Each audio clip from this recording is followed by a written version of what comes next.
une organisation apprenante, c'est une organisation qui a la capacité à être réflexive, donc à observer ses pratiques, observer sa manière de travailler, organiser des espaces de discussion pour ensuite transformer ses comportements et s'adapter et innover. C'est quelque chose qui relève de l'organisation. Il y a des processus, il y a des rituels. Les managers et les dirigeants ont un rôle important à jouer pour engager ce genre de dynamique. C'est accessible à tous.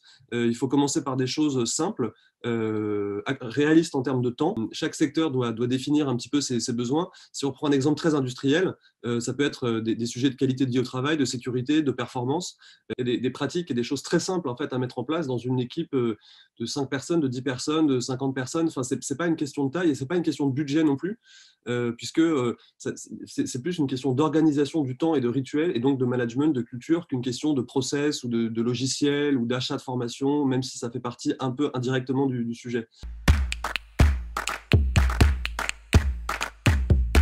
Pour lancer ça, il faut du temps quand même si dans la prestation intellectuelle, on peut se trouver du temps parce qu'on a une organisation flexible, mais il faut du temps.